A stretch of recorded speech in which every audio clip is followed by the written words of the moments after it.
White House, get the CIA involved. The White House, the symbol of power, not only to America, but to the world. I shudder. I bet you didn't shudder. I bet you thought, this will be a good bit when I'm on Fox News tomorrow. None of those women represent me. And what I thought was really ironic about this so-called March for Women, right? It was supposed to be peaceful. Do you think anyone believes anything anymore? Do you think people actually think this stuff? Or it's just like going to Fox and saying that you're on 100 grand a year. Yeah, all right, no problem. What did I say? Just say this stuff that you actually believe that Madonna was going to blow up the White House. Yeah, no problem. Say these women are whining. Yeah, no problem. Anything else?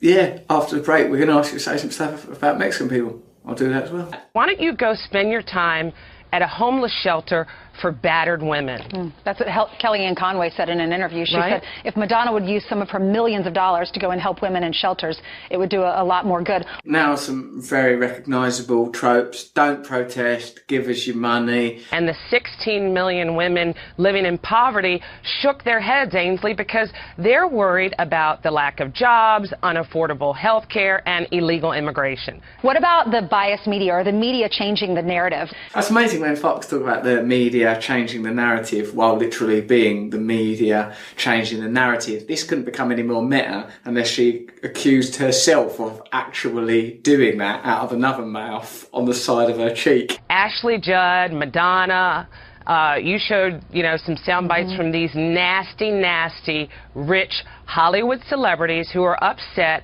that Hillary didn't win. Do you think anyone believes anything anymore? Do you think people actually think this stuff? Or it's just like going to Fox and saying that you're on 100 grand a year. Yeah, all right, no problem. What did I say? Just say this stuff that you actually believe that Madonna was going to blow up the White House. Yeah, no problem. Say these women are whining. Yeah, no problem.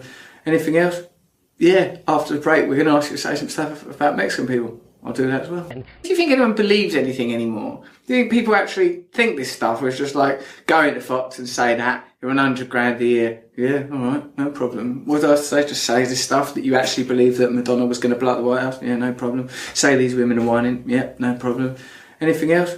Yeah, after the break, we're going to ask you to say some stuff about Mexican people. I'll do that as well. This is just another example of the liberal media trying to cast President Donald Trump as a racist when he is not. Donald Trump is not a racist.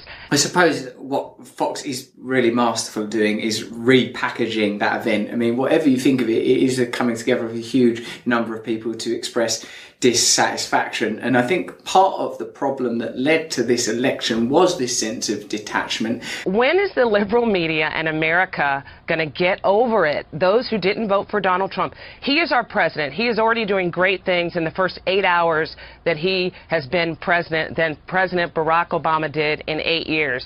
Thank you, Crystal. Have a great day. Thanks. It's good that people are expressing their solidarity and discontent. And I suppose what we have to address is the world of symbols versus the world of actual reality. Media has become interested only in secondary and symbolic narratives. Nothing real is getting talked about. It's